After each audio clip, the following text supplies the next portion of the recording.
Marcel, where are you going with that disc? You are not putting that on again. Marcel, okay, if you press that button, you are in very, very big trouble. Attention. Everybody stop what you're doing. It's time for The Unwritten Rule, a Mizzou sports podcast brought to you by the Believe Network, alongside Payton Haverman and Kenny Van Doren. Here is your host, Jack Knowlton.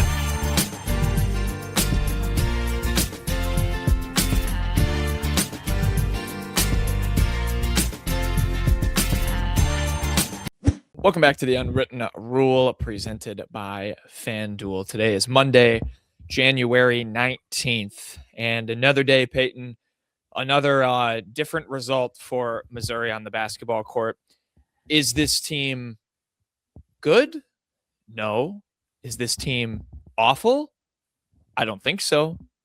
But is it perplexing and confusing, often angering for a fan base? Yes, I would say definitively that much is true. Missouri loses to LSU 78-70. You had been teasing it as a trap game, Payton. It absolutely felt like that. LSU coming in 0 for an SEC play. They just lost on a buzzer beater to Kentucky in their last game before this. Dropped games to Vanderbilt, South Carolina, and Texas A&M, Coming into this, they were absolutely hungry for a win, and they went out and got it. And the place to begin feels like the beginning, right? It's it's a 10-0 run to start the game. Missouri by the under 12 was down, I believe, 11-7, so they kind of worked their way back in, but we're never really able to flip that deficit. And there were some reasons to that, but Payton, just when you look at that, narrowly, that scope of the game, that feels like it was where it was lost. I think Missouri missed their first 7 or 8 shots, committed a couple of turnovers in that same run, and were just never able to work their way back into the game. We could talk about why, but that to me is where it felt like it was lost in that 10-0 run to start the game. It is going to be difficult against any SEC team to climb out of that when you then play the way Mizzou did the rest of the game. Yeah, this is not a result that shocked me at all. If we had made picks the other night, I would have picked LSU to win this game. LSU is not an 0-5 bad team. In fact, metrics-wise, they're better than Missouri. Can we get that? Can we get that out of the way? I've seen a couple of places kind of roasting LSU for being bad, and I get metrics aren't everything. They're rated higher than about 4 or 5 other teams in this league, including Ole Miss, who Missouri also lost to. So I don't think this LSU team is nearly as bad as people say they are. I'm not saying they're a tournament team. I'm not trying to excuse the loss either. This is a game that Missouri's, I think, more talented than LSU, and I think this is a game Missouri needed to win. But LSU pulled this out without 2 starters, and the metrics do like them. So I will give them some credit here. But yeah, they're a good team. Sutton's a really good player, and he showed it the other night. Missouri, or just yesterday. I mean, Missouri had 0 answer. I actually kind of respected the fact that they went to zone because LSU was shooting it pretty decent from beyond the arc. But I mean, credit LSU. They found Sutton in those soft pockets, and I just didn't like the way Missouri, it just felt like they gave him too much space. He got to the elbow, made a lot of comfortable looking shots to him. It felt like, I mean, you mentioned it too, though. I mean, LSU was out there without their leading scorer and leading assist guy, in what is his name? Dayton Thomas, I think. Yep. Dayton Thomas Jr. and Jalen Reed, 2 starters, were both out for them. Yeah. And Thomas is a really good player. So, I mean, this was still a game. I wasn't shocked by Missouri losing, but I was hoping they'd be able, without Thomas and without the other starter. I mean, I'd hope they'd be able to win this, but absolutely 0 answer for how to stop Sutton without also conceding a million 3-pointers. McKinnon made them pay when he got even the slightest bit of space for the most part. Yeah, I mean, that 10-0 run out of the gate, whatever it was for LSU, I mean, it kind of set the tone. Missouri, I think, like you mentioned, took 8 or 9 shots before the U16 hit, and none of them looked like they were even close to going down. I mean, none of them rimmed out, nothing. They were all really bad looks for the most part. I don't really have much else to add other, like, just in terms of that run in particular. Mm-hmm. I mean, every time Missouri would kind of make a run, make it interesting, get it to within 5 or so. LSU, I mean, credit them. They made some really big time shots. They definitely, I mean, they sold out to stop Mark Mitchell. I mean, they were rolling help over to him every chance they got. They made sure that their entire game was clogging the lanes. They were way more physical in the first half than Missouri was. It looked like Missouri was getting real frustrated that they weren't getting calls. I just didn't like the way Missouri came out in this one. There was no energy, rather disinterested basketball. I didn't like the way anyone played for a lot of this game. Yeah, I think you nailed it. You know, it was interesting. I went back and looked at how Missouri has started in the first 8 minutes of some of these games. You know, because that LSU in these SEC games, because LSU was the worst one, so they'd started down 10-0. They actually worked it to 11-7 by the U12. But if you're looking for a trend, that was actually the only time in SEC play they were losing at the under 12 of the first half. Auburn, they were up by 3. Mississippi, they were up by 12 or 10, 22-12. Kentucky, they were up 12-10. And then the Florida game, they were actually losing by 6. So, you know, it's been a bit of a mixed bag start wise for how Missouri has gotten into games. And yeah, LSU definitely set the tone down low. And I think that made it incredibly difficult for Missouri to play behind. This game for me was totally lost on the glass. LSU won the rebounding battle 35-30, which doesn't sound like much, but then you look, they got 16 offensive rebounds. They turned those into 21 second chance points. They got 10 of those in that start. 10 of their first 16 points were on second chances. And you know, the kind of story was written from there, and they went on to win the rebounding battle, which is not good for a Missouri team that, you know, can sort of take pride in being physical and having a good presence down low. I think you nailed it with, you know, them kind of selling out to defend Mark Mitchell. And then, you know, you mentioned it, the tone was kind of set in that first run. And then Missouri couldn't really make a comeback because their other supposed star player was an absolute non-factor again. Anthony Robinson, 4 points, 1 for 4 shooting. He played 17 minutes in this game. Mark Mitchell actually only played 25. I know he was in foul trouble, so a little bit of a reasoning for that. But yeah, it just Anthony Robinson, it just looks like lost offensively. And to steal what you've been saying for a while, Payton, it looks like a lack of confidence, and Missouri gets burned for it. I mean, we've said it time and time again. You cannot have Mark Mitchell and Ant Robinson both having off nights. It's kind of shocking that they both were as underwhelming as they were offensively, and they still only lost by 8 points. Maybe that speaks to LSU a little bit more than it does to Missouri, but just again, a non-factor from Ant, and you know, I'm not sure where you go from here, because it's been a struggle for him these last couple of games to be involved offensively. And you can speak on it more, because I think you're right in that it looks like it's a confidence thing with him. Well, you start with this with Ant Robinson. I don't care if you foul out anymore, is what I'd say if I'm Dennis Gates. Like this, it looks like Ant is playing way too timid. He looks like he's scared to death to foul people, and it has made him a shell of a player, in my opinion. I think Ant needs to go out. If he gets 2 fouls in the first 5 minutes, so be it. I mean, because this just isn't working with them right now with the way he's playing.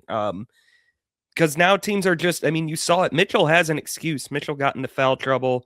They really sold out to make sure anybody else was going to beat them besides Mark Mitchell. And Mitchell, I mean, he still got to the line for 10 free throws. I mean, 5 rebounds. He only had 2 turnovers, despite getting hounded all the time. And one of those was a charge.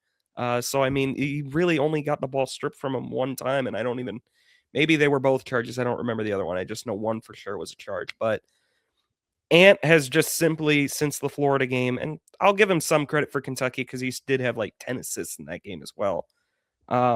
But I'm really pretty over him becoming just a straight up ghost. Like, he just is scared to death to take shots.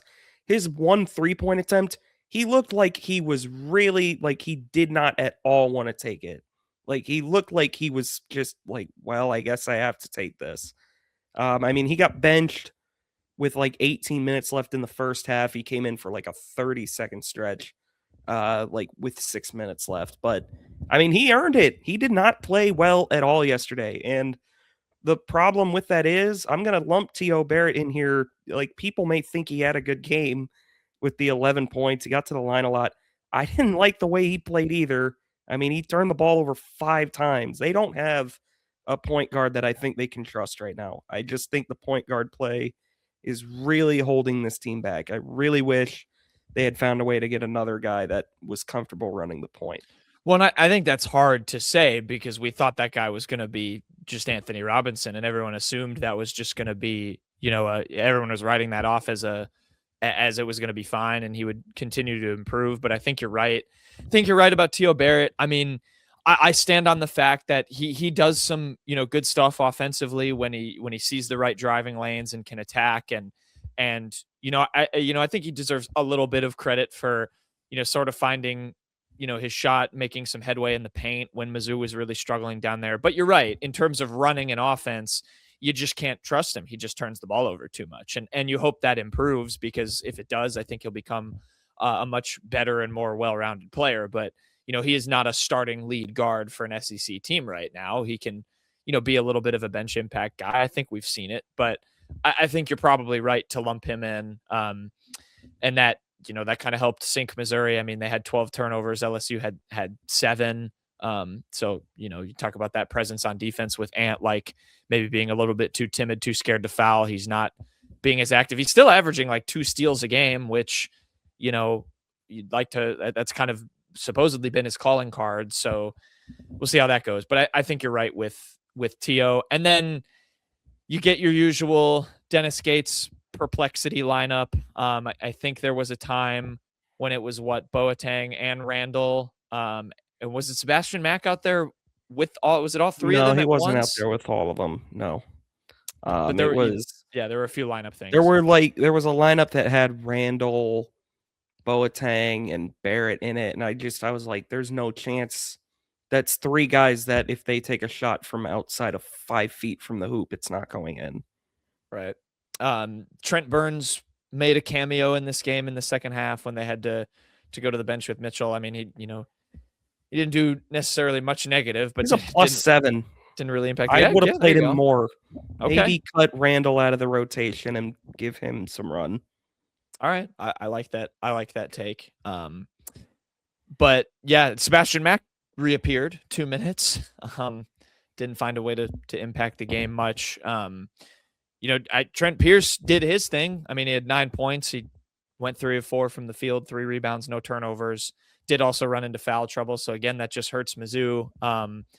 But yeah, I think I don't know if you have to start just moving into a place where, is Jaden Stone just flat out the best? And maybe this has just been the case for a while since he's come back. Is he just the best kind of backcourt scorer that this team has? Because, he's kind of continued to be awesome and for sure outshined Ant offensively in terms of what he's done from a scoring standpoint, but he's also not a guy you want to have run your offense. I think he's a good off-ball guard that can go get, buckets, but this is going to be a conundrum, I think, for a while, unless Ant, like you said, can rediscover that aggressiveness. Yeah, I mean, there's just nobody there's not enough people I trust right now on offense. I trust Mitchell to find a way to get his scoring in. Stone obviously has earned my trust. I trust Trent Pierce to give you a couple big threes a game now. But I mean, Barrett can come in and give you a couple buckets, but then I think he's a guy that's pretty easy to adjust to. So I think he's got to find some other ways to impact the game, which he's been able to do the past couple weeks. But I mean, that's still not a guy I trust to give you a whole ton of points. It's got to be Ant probably, or it's got to be Cruz. Cruz has just turned into a ghost as well. I mean, since Stone and Pierce have come back, he has just not found his role at all. He's hit, I think, 4 of 15 3-pointers in SEC play. Yeah, that's a good point too. He has been a little bit absent. I mean, this is a guy that Dennis was, asking to hit 100 threes this season or something of that Yeah. nature. So yeah, he definitely has to be more involved. But again, none of these are lead guards besides Ant. Like you have to find a guy who can get them the basketball and make plays. I mean, Barrett did have an all right passing night, but again, he turns the ball over too much for it to matter in a significant way, or even to get you back into a game against a, not great LSU team. Any other takeaways from you? I will say, silver lining, you lose a game by 8, a game you probably should have lost to a better team by double digits and maybe even 20. 80% from the free throw line tonight, Payton. 24 of 30. They were making shots. The broadcast was joking about Sean Phillips and how he kept making free throws. He went 6 for 8. I think he was like a 40% shooter coming into the game. So there was that. Yeah. I don't know. They just got to find someone offensively to give them a spark. I mean, you can't rely on Sean Phillips hitting 6 free throws a night to keep you in a game. You can't reliably, I think, count on T.O. Barrett giving you 11. I think you can count on Pierce giving you 9+ a night at this point. But I mean, other than that, I mean, Dennis loves to play a lot of guys, but a lot of these guys don't give you anything. I mean, 6 minutes from Boateng, Burns. I mean, Burns was at least a presence down there, it felt like. He had a screen assist. That's good. So there you go. Okay, teammate grade. I mean, I feel bad, but Boateng, I think, just has to be out of the rotation completely. He is just, I mean, he gives you a little bit of juice defensively, but I think that's kind of spotty. And he just doesn't have an offensive game right now. I don't know if it's a confidence thing with him too or what, but I just don't think you can trust Boateng right now. The Randall stuff continues to be pretty perplexing to me. And Sebastian Mack, 2 minutes, that's just throwing something at the wall and seeing if it sticks. It's got to be on Ant, I think, to kind of buck up and figure kind of somehow Dennis has got to get in his ear and somehow build this guy back up, because it's just been really tough to watch him the last 3 or 4 games. Yeah. And we'll see how now Mizzou counters, because LSU maybe gives some other teams with some size a little bit of a blueprint for how to defend Mitchell and keep Missouri at bay in addition to that. So, there's going to have to be, I think, some tinkering a little bit overall, because teams, if they have the size, maybe they have a little bit of a formula. He still went for 13 points. I would like to think he's going to be above what he was today and, not run into as much foul trouble. But yeah, that's going to just put more pressure on some of these backcourt guys to step up. And I think, again, we've been saying it forever. It does feel like it comes down to how well Ant can play offensively, and it's got to be better than this. So some improvement much needed for Missouri. Payton, they are now 55th in KenPom, which has them going 18 and 13 and 8 and 10 in the SEC. Don't think that's a tournament team. Wouldn't be close. I think they got to win 11 to make it. I think you're right. Up next is Georgia. That is on Tuesday. KenPom has that's a must-have. That is a game they can't afford to lose. KenPom has it as an 84-83 loss. The Bulldogs are 28th in KenPom, having a good season. They just beat Arkansas. Yep. It'll be tough, and they've got some size as well. They are a big-ish team. They're good at blocking shots. They're good in the post. So, yeah, this was a really frustrating one. Does it rank second for you behind Illinois, or does Ole Miss still beat it? Ole Miss was more frustrating because I at least expected this one. It's more just like, what is going on with Anthony Robinson? And really just Dennis has got to tighten the rotation back up again. Yeah, I agree on the tightening the rotation part. I think, and then, it's going to have to be a conversation. This is where, we talked about Dennis, the developer, right? Ant's another guy along with Trent Pierce that has been in this program and showed a ton of growth last year and has now kind of regressed a little bit. I think he has to find that growth again. You looked like you were going to say something. No, I was just looking at Kenny in the waiting room there because he just started nodding for some reason. It threw He me off. just I mean, agrees with yeah, you. but no, you are right. I mean, Pierce looks like he's taking a step forward, and Ant looks like he's taking a step backward. Yeah.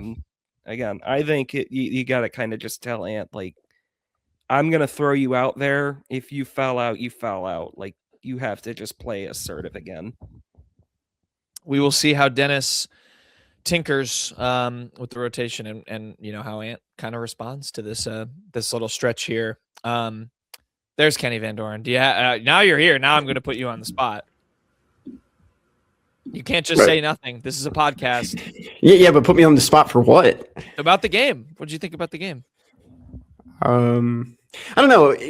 I don't think I've seen like a performance like that for the first 10 minutes, just where a team, there was just no shot creativity. Like there was nothing there. Like there was a couple, runs to the basket from Stone where he just tried to get something in. But other than that, it just looked like LSU had all the answers just defensively, which is just weird to think when you have the best scorers on your team in that starting five. And there was just nothing there. It just felt like this team just came out flat-footed. You're not going to say this team didn't watch, film or know how LSU plays defense. So this isn't a very good LSU team to begin with. Peyton, you made a joke that, if LSU lost this game, McMahon was going to get tarmacked at his own school. Like it's just one of those ones where, just because like Missouri was playing so awful that like if LSU found a way to lose that game, like that would have been it. I mean, McMahon's already on the hot seat, dropping to 0-5 against a team that was playing like that. There was no way, I thought. And that's where my mind kind of goes on, this like inconsistency for this Missouri team. This team beat Florida at home. Like it went on the road and beat Kentucky, won its first, and it's a different, slate of the SEC. We sound like a broken record every time we have to talk about it, how when you do these logo watching in college basketball right now, it just does not work in the SEC. There's just so many different, factors, and the teams are just not the same as what they usually are. And I don't really know like what the issues are, just especially on the road. You go into Ole Miss with the same kind of stretch. I don't know if you guys mentioned it because I popped in probably 3 minutes in. The second chance points for LSU, you guys talked about that.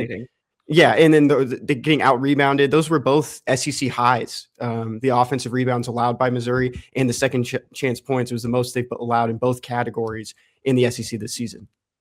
And to me, that's more than anything, that's like an energy and effort thing. I mean, I think Missouri has really looked like a team desperate to grab rebounds in the first 4 games, and they were getting rewarded for it. And to me, it kind of looked like they were like, all right, 0-4 LSU. Well, let's just get this one through. Like it's so hard. And especially after Stephen Pearl, after the Auburn game, mentioned like he felt like Auburn was not ready, not jazzed up for that game against Missouri. You'd have thought maybe Missouri would have seen that and kind of taken a page from that book and been more energetic for this, but I just didn't see it in the first 10 minutes in particular.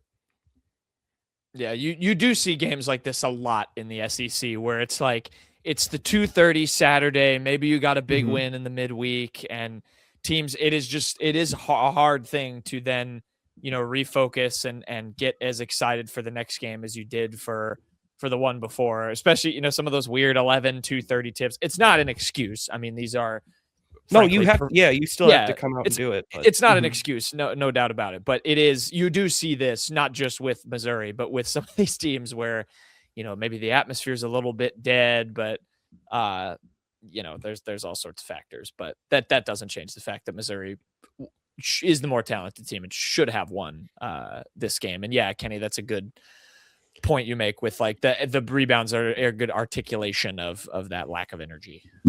So. I'll pull up the full numbers too, so I didn't just sound like I'm just talking out of my ass. But no, we did. We looked at them. Okay, you guys got the actual numbers. So 16 offensive rebounds, 21 second chance points, 21 second. And so here are the numbers against the other SEC games. So against Florida, they gave up 13 offensive rebounds for 10 second chance points, 8 rebounds against Kentucky for 8 second chance points, 10 offensive rebounds against Ole Miss for 11 second chance points, and 15 offensive rebounds against Auburn for 15 second chance points. So it's really like head and shoulders above this one. I mean, 15 second chance points for Auburn, but I mean, that was But a game I how many never O saw. boards? How many O boards was that?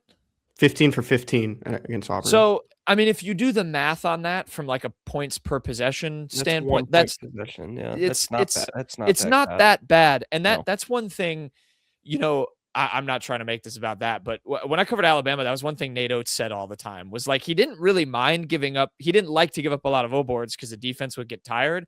But if you give them up and get another stop, I mean, it's not the end of the world other than, you know, from a time saving standpoint. Now, when you play at the tempo that a team like in Alabama does, where you have so many possessions, you can sometimes afford that. Missouri is, I think, 200 something in tempo, but I digress. You know, you hear double-digit O boards and it sounds bad, but if you're giving up around the same amount of second chance points as that O boards number, it's not the end of the world. But 21 from 21 on 16 is bad. That is gonna bad. Get it Don't done. get me wrong. I also like it was just like LSU did a lot of like when you look kind of beyond just the numbers, like it's just stuff that feels like it wins you games. Like I don't think there's any way to track this, but the amount of shots they made in like the last 5 seconds of the shot clock that just felt like daggers. Oh my God. Like Missouri's done that a couple times this year, but it felt really rough in this one. I mean, I remember they had, I don't know if it was TJ Tamba, is that his name? Or Yes. Sutton, one of their bigs, kind of was dribbling into no man's land with like 3 seconds on the shot clock. He just kind of works around whoever was in the paint with him, throws a perfect pass to the wing as the shot clock expires, down it goes. The bucket that really felt like it ended it was, I think his name is King, made one with like 6 second, like to go up 6 with like a minute left, like 58 seconds left. I mean, there was tough shot making in this game for LSU. You got to tip your cap on that. But the O boards, the second chance points, that stuff I feel like is a lot of effort. And I just felt like Missouri really did not win the day in that regard. Sean Phillips played for McMahon, right? His first year of college basketball. Did he? I have no idea. I thought he went to LSU first. I don't know. They were speaking after the game, so I was just wondering if that was. But while you looked that up, Jack, I wanted to. You mentioned on one of the last shows that we should talk about women's basketball a little bit more. Would anyone like to guess the score of this game? Mizzou, who do they play? It's Florida right now, right? They're playing Florida right now. I bet they're winning. Florida's not good. They're losing. Florida's winless in conference play. Last time I just checked in, recording here at 1:23 on Sunday. It's 22-2. Florida is winning. The Gators are 8 of 14, and Mizzou is 1 of 10. It is now 26-8 after one quarter. Rough. Oh no! It's gonna be growing pains in year one. They got their win over Arkansas by 27, so that's yes. There's that. That is a good He did win. play for LSU in 22-23, which would have been McMahon's first year. Yeah. Let's see this Arkansas box. Jordana Reisma, 21 points to lead. Dowell and Slaughter both at 17. Good day. Not a good day. There you go. You get a big win over Arkansas, first SEC win. Maybe not prepared on a Sunday afternoon at 11 a.m. Now Florida's running away with it early. See if we'll see maybe through the rest of the show as we record it if they can work their way back in. With that, tough loss for the men's basketball team against LSU. We will kick it to ourselves and talk some football transfers because a few more happened since our last show. And now for something completely different. All right. You know the drill by this point, folks. It's transfer portal talk time. We have Kenny here. He also joined belatedly for the basketball, which we appreciate. Mizzou added, since our show on Friday, 5 more players in the transfer portal. I will read them by name right now. They got an edge rusher out of Louisville named CJ May, a punter from Tennessee State, their second punter ad of the transfer window. Mark, is it Shinauda, Kenny? Is that how you say it? Shinauda? Yeah, I think so. Shinauda? We'll figure it out. They added Colin Sorensen, an offensive tackle from Charleston Southern. They added Kenrich Lanier II from Minnesota. He's a wide receiver. And Male Fanodi III from Montana. He's a running back, another running back ad for Missouri. Most of these, just to be quite frank, Kenny, feel like depth adds. The headliner to me, probably CJ May, would you say, was a 3-star recruit, did not play at Louisville, redshirted. So again, way more of a long-term upside bet, but maybe some talent there. Some of these other guys, kind of feel like just sort of depth pieces for Mizzou next year. Yeah, most certainly. With May, you're looking at that class of 2025. You lost Javion Hilson, who went to Virginia Tech. So you had 2 edge rushers in that class. You get a guy with the same amount of eligibility remaining. They both would have 4 years going to this year.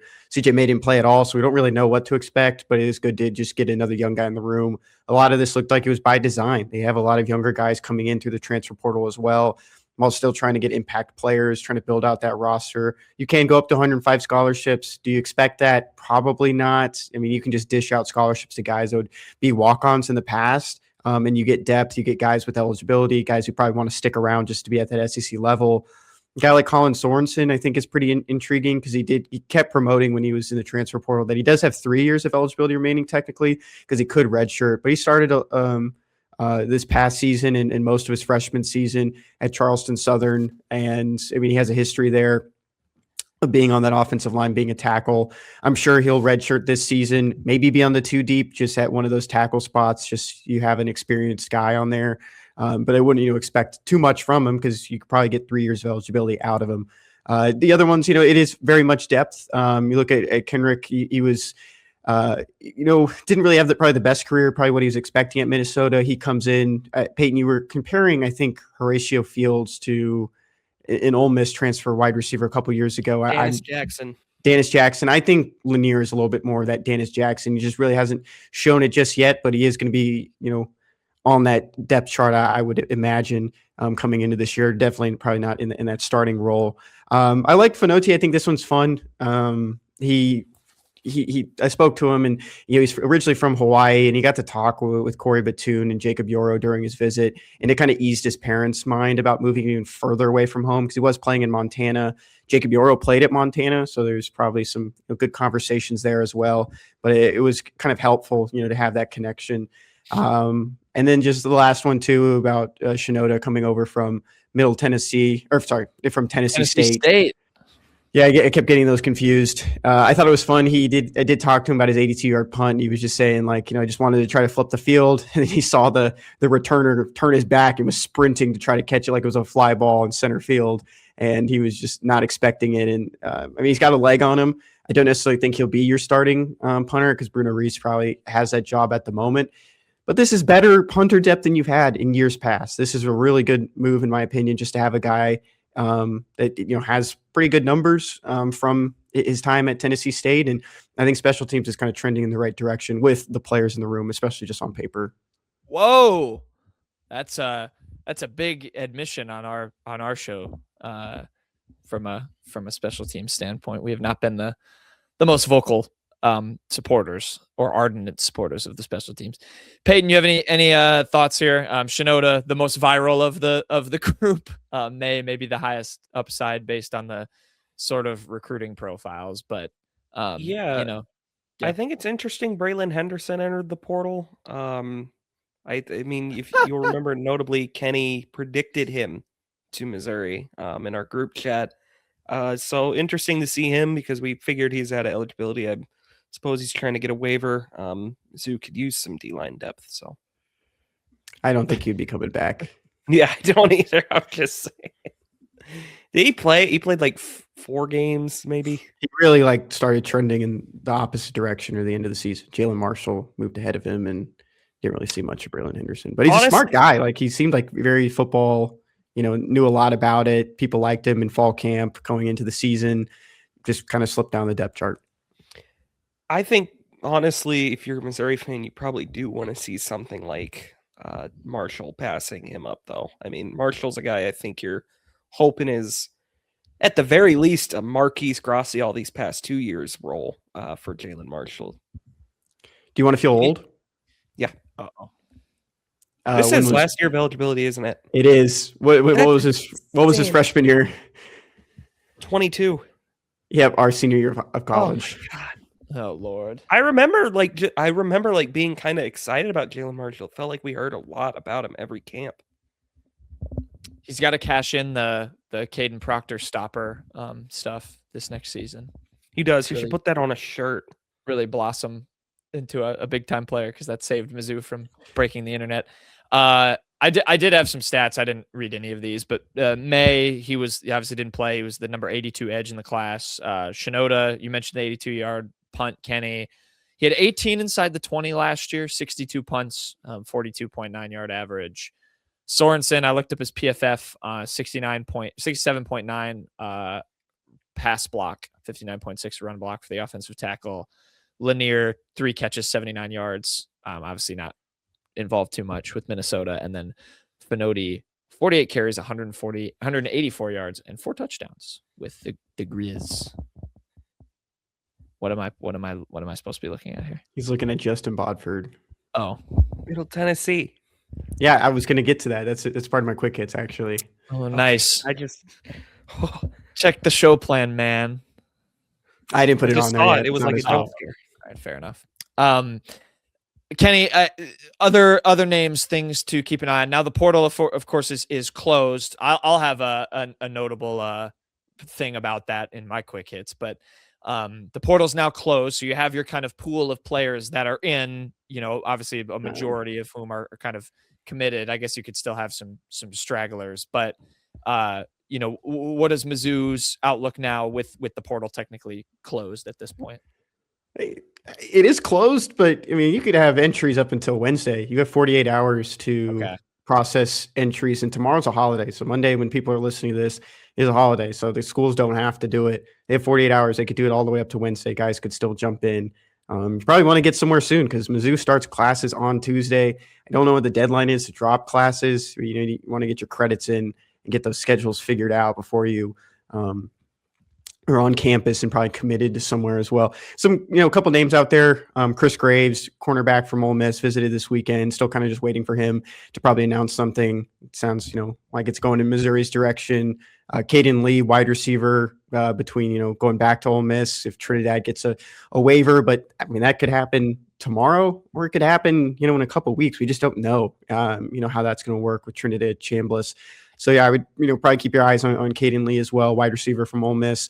And then Zach Owens is an offensive lineman from Mississippi State that visited this weekend. It was actually kind of funny. I was talking with Luke Work yesterday, Mississippi State offensive lineman. He told me he was so excited when he heard that Zach was visiting. He called him right away, and Zach was on a flight to Columbia or to Missouri. I don't know if he flew into Columbia, St. Louis, but when he was flying, and he picked up the phone while he was on his flight, and he's like, I didn't talk to him for very long, because he was just sitting there on his flight. But I thought that was pretty funny. It kind of reminded me of I don't remember his first name, but there was a safety that visited Mizzou in 2024. That was a North Carolina commit, Payton.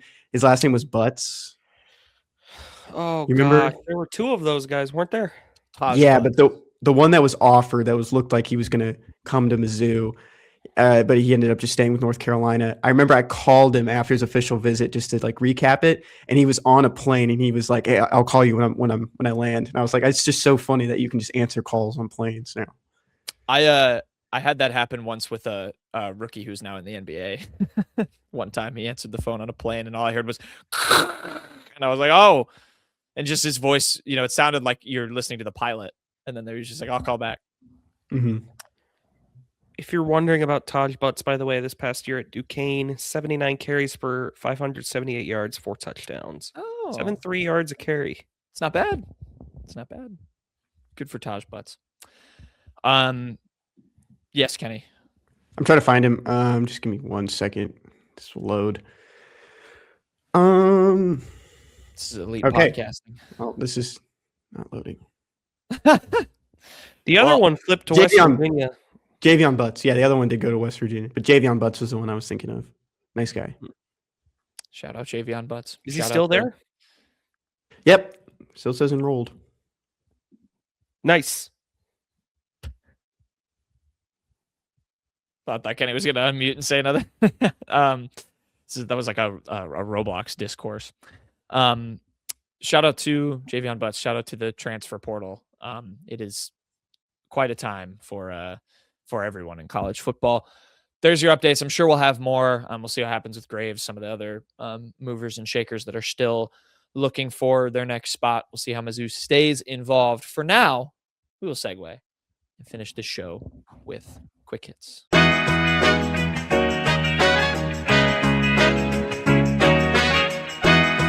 Okay, quick hits time. We'll finish out the show. Hey Payton, can you remind me at the end after you tell your joke that I have a dilemma I need to give to Kenny before we Ooh, end the good show? Reminder. I have a joke as well. I gotta go find that. But Payton, remind me of that because I think you'll find it funny. Maybe not, but just remind me. I'll try. All right. You're gonna come up with a joke, Kenny. Do you have a quiz for Ken Sports Shorts for our Sunday show, our Monday show, Monday Fun Day? I do. I was just reminded of that 2022 season. We were talking a little bit earlier, and I pulled up the players that were on this team, like in the off season ahead of the 2022 season. I'm going to give you the players, and you have to tell me what school they transferred to, and then what school they transferred away from to Missouri. Okay. Ready? Payton will be good at this. Yeah. And we'll go pretty quick. If you don't know it, then that's fine. I can just skip it. All right. Hit us. 1 second. Okay.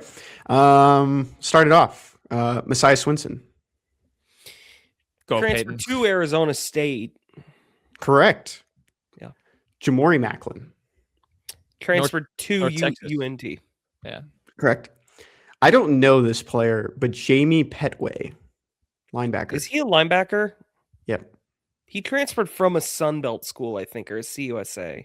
Didn't Southern He transferred to Southern Miss. he? no. I want to say South Alabama or something. It's an American school. UConn. Or I think at this time, Not UConn. Conference USA, maybe. FAU? Correct. Okay. Nice. All right. Sorry, I lost my track because I had to go click on the FAU logo. Dre Norwood. From A&M. Yep. Jaden Jernigan. From Oklahoma State. I don't know this linebacker, but Jatorian Hansford. I do remember him. I could not tell you where in the world he transferred to or from. I don't South Florida. Okay. USF. Tyrone Hopper. North Carolina. North Carolina. Correct. North Carolina. Joseph Charleston. Layup. Buffalo's Jordan Harris. No. Nope. What?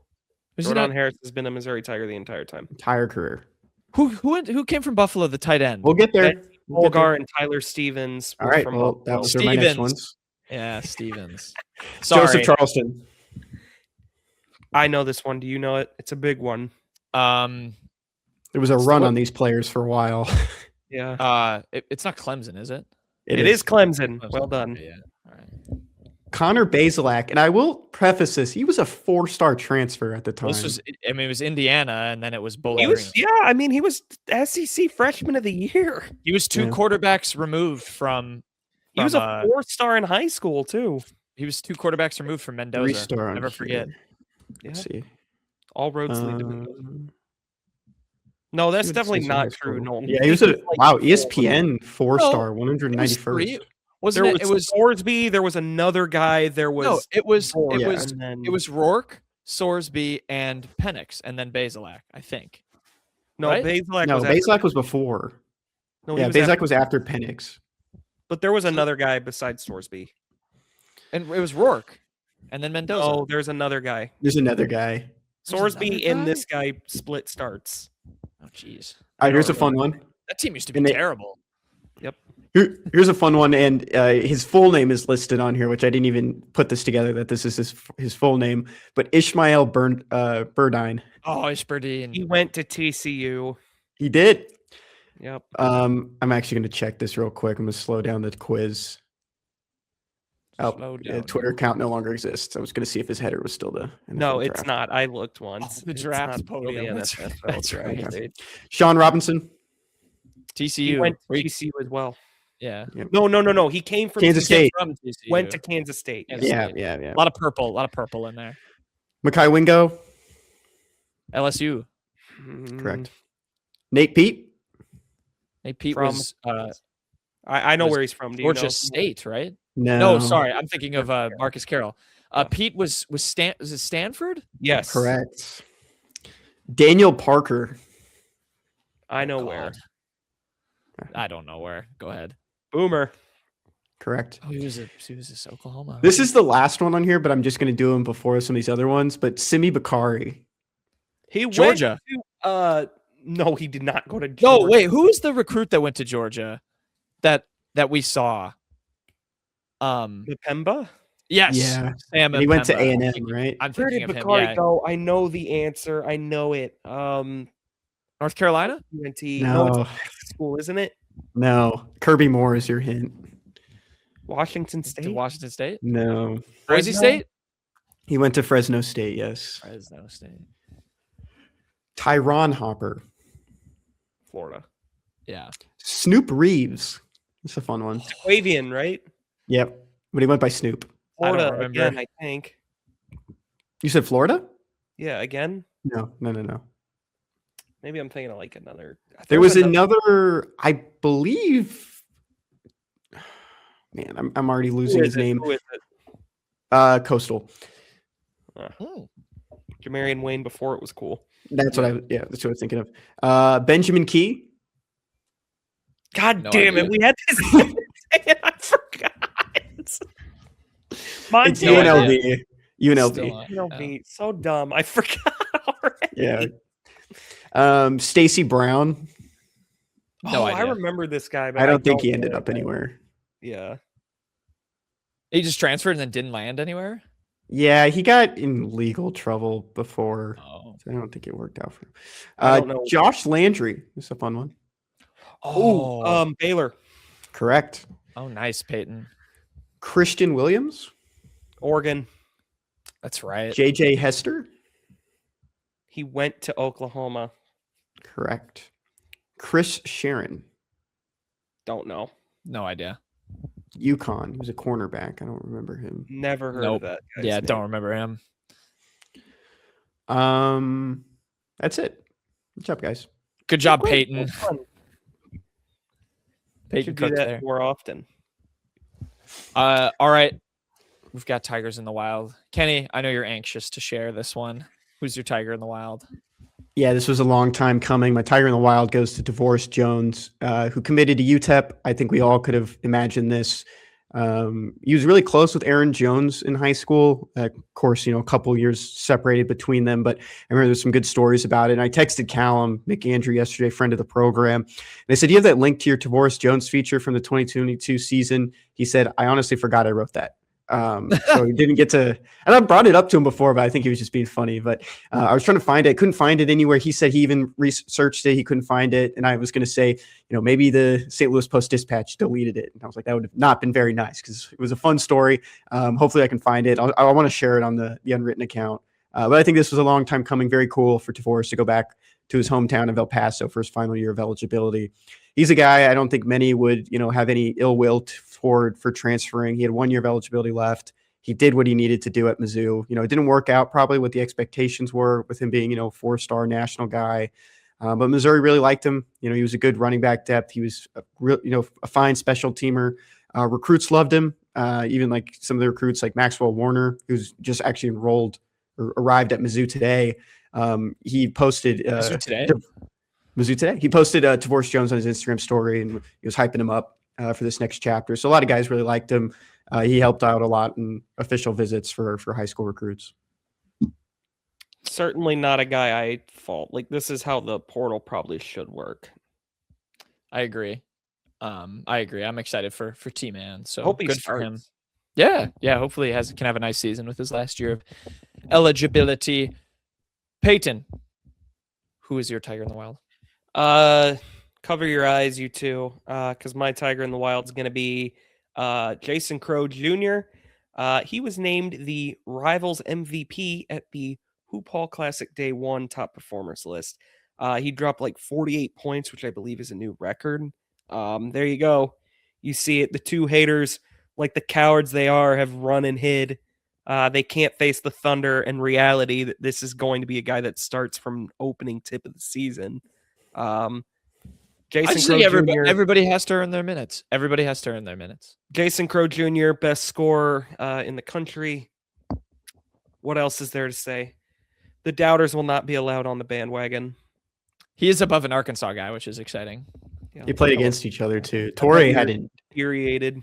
He had a crazy poster in this game. He like bursted past Crowe and just went to the rack against one of the big men for Inglewood. Wow.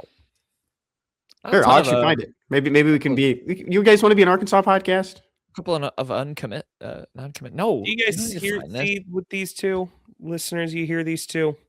I'm not saying dwellers. That's very exciting. I think it's great. I'm glad. No, you don't. That he's cooking. Anyway, Tony Bryant plays on Monday, very early in the morning. I think it's 7 or 8 o'clock our time. Kenny, do you know how many games they play like in a day? Do they only play one? I'll be honest. I thought this was in Springfield, Missouri, but it's in Springfield, Massachusetts. Okay, Tony Bryant plays at 8 on Monday, 8 Central. Oh, rise and shine, jeez. Because that early time makes me I don't love the things like this if they have to play like multiple games in a day. I just think a lot of that stuff is really bad for health. Doesn't this kind of look like there might be multiple courts in here? Oh no, this is just one arena. So it's Basketball Hall of Fame, so yeah, probably not. Yeah. It's probably just this. Is that Cooper Flag over there? Cooper Flag. It is. Read the list and weep, haters. Oh, look at that. Chaminade. Jason Tatum. Yeah, that's cool. Lost to Park Hill South in his last game at Chaminade. Good Tiger in the Wild, Payton. Good for Mr. Jason Crowe. I know it was. My Tiger in the Wild is going to go to Drew Lock. This was an interesting development before the NFC divisional round. Sam Darnold was injured, apparently hurt his oblique for the Seahawks. And there was a bunch of people speculating, getting excited that Drew Lock might start in a playoff game. Darnold ended up playing, but the Seahawks blew out the 49ers. So he ended up getting it anyway. So Drew Lock got some minutes. Kenny, I didn't get a chance to look at your Tigers in the NFL recap. Did he do enough to take the lead away from Tyler Beatty? I'll post it after the Bears game tonight. Oh, but yes. He is my lead currently. I probably want to expect Luther or Mevis to do something tonight that trumps that. But I do have it right now that he took 6 snaps. All 6 were handoffs. Didn't get to throw the ball, but he did get to play. There was a lot of speculation that he was going to start this game. Yeah, they made a graphic for it. He played. Drew Lock in at quarterback graphic. It's lock o'clock. I'm also going to be shameless. Take that, Kyle Shanahan and Brock Purdy. Enjoy watching the Super Bowl in your stadium from home. Haha. That is my Seahawks minute. Headlines. Kenny. All right, Kenny, you're not Tiger in the Wild. Excuse me. Your headline. It's kind of hard to find a headline for this, but I'm just going to roll with this one. Some of the other ones probably weren't, very a little too political. So what Wisconsin drivers should know about deteriorating license plates. This has nothing to do with that. I just needed a headline about license plates. Yesterday, I go to the same coffee shop every Saturday, and I saw a Middle Tennessee license plate cover. And I thought about Justin Bodford. I was like, okay, this is cool. Went to the same coffee shop today. And then I saw a Washington State, just straight up Washington State license plate. Like it said Washington, and it was the crimson color, and it had the cat. Is it? What are they? The what? Yeah, cougar. Cougars. Cougar. Yeah, it was a cougar. So I saw that, and I was thinking, is it Jack Abercrombie? Is it Durham Cato? You brought up Durham earlier, Payton. Maybe Kirby Moore's out here recruiting. I just thought that was funny, so I said that. So that's my. Headline. You didn't figure out who it was?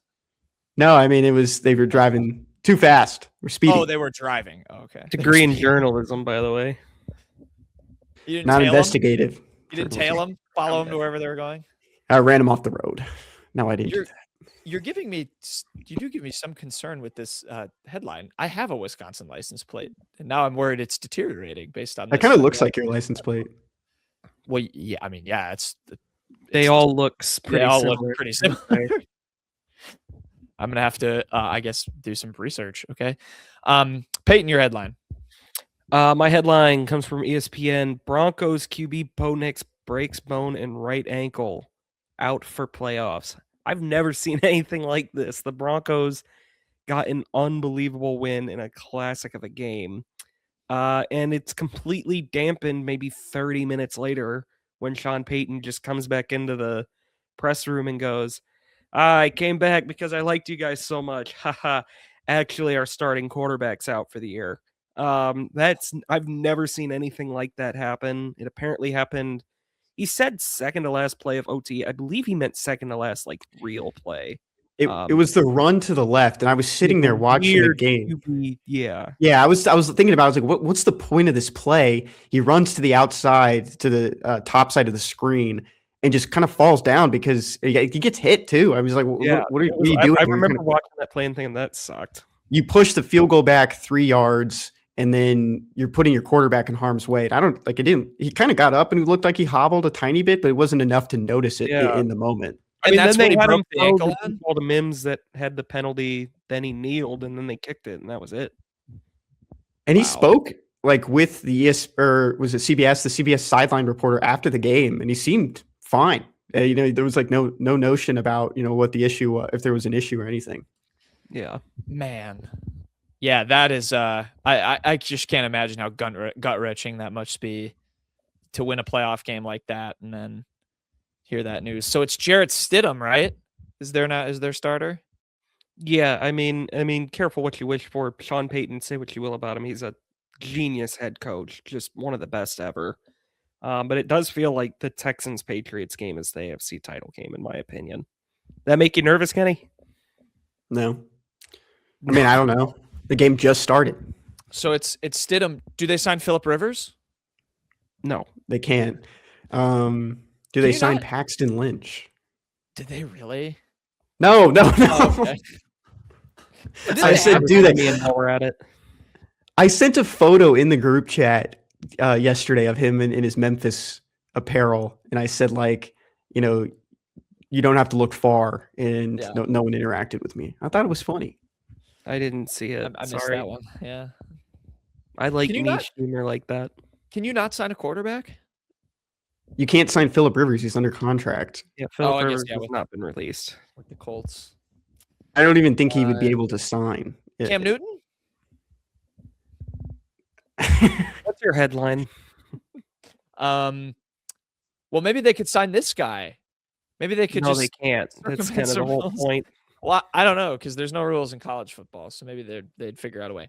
My headline: Duke QB Darian Mensah changes mind, enters transfer portal. Yes, this is the latest kind of wild saga with a quarterback going in the portal, and this one's even more damning for the team given the timing. Obviously, we had DeMond Williams with Washington. He ended up back at Washington.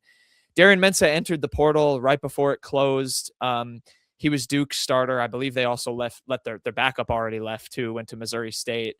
So this leaves Duke without a quarterback, but it's obviously interesting. He is under contract. There was like I know there were some videos that recircled online, like he like re-signed and announced that he was coming back to Duke. And I believe is under a 2-year contract to be at Duke that would pay him, at least from what I read, up to $4 million in 2026. The contract grants Duke his exclusive NIL rights, which could prevent Mensah from earning revenue sharing money at the next school, unless the Blue Devils terminate their deal. There's not a specific buyout. The other piece, of course, is how the hell do any parties involved here enforce any of this stuff? Because it's not an actual professional contract. So yeah, going to be really interesting. And then I know Miami is the team that like is the going to get him. Yeah, that's going to probably say it how it is. So just a mess all across the board. Again, if Miami, I think what they were willing to give Ty Simpson like $6 million to leave the draft and go back to school. So, if they're offering Mensah, that much money, that's more than Duke. I don't think I can really blame him, but this is just a whole, another example of why all of this is so screwed up in terms of there's no real professionalization, organization, and, teams and players are going to get burned by it. Again, I'm not going to knock the kid for going after more money if there's more money to be gone after, frankly. But yeah, Duke's in some trouble. This is the ACC champs we're talking about here. I'm out of energy with all this. I don't care anymore. Don't get attached to these kids. That's all I'm going to say on it. Just don't. It's not worth it. Your Brady Cooks are a dying breed in this sport. They really are. Yeah. I mean, you just kind of have to root for the teams now instead of the. I remember I was clicking through the basketball roster for Sacramento State. Don't ask. And I think every single player I clicked on, if they weren't a freshman, was a transfer. That's how it is nowadays. So, just is what it is. Yeah. So I guess we'll see what happens. I mean, I assume Miami's going to land him. And then from there, I'm sure things will get disputed and attempt to be taken to courts. Again, I'm going to stand on the soapbox. They just need to become university employees. I think that would solve a lot of these problems. Otherwise there just needs to be some sort of CBA like there is in professional leagues. It's the model's there. Someone's just got to become a leader and make it, put it in. If that does happen, well, I mean, if they're state employees, you'll have access to all their records too. You could see how much money they're making because you're state employees. You can do records requests. Yep, sure. You'll have the Adam Schefters of the college football world reporting those kinds of figures. All right, you guys both have a joke. Kenny, we'll let Payton go first because this is his segment. Yeah, this one comes from our favorite TV series, The Today Show. Guys, how many feet are in a yard? Isn't it 6 or 3? I mean, for 1, no. Isn't it 3? And 3? For 2, not the correct answer. 2, because you're standing in the yard. Close. How many feet are in a yard? It depends on how many people are standing there. There you go. Sarah, Lemire, thank you, Sarah. Thank you. Shout out. Kenny, what's your joke? My friend showed me his tool shed. That's my step ladder, he said. I never knew my real ladder. I like That's a good one. That's a good one. I'm going to save my conundrum because it's dependent on the outcome of a certain football game today. So we're going to save it. That'll do it for the Unwritten Rule. Thanks for watching, listening. We'll be back on Friday. See you then.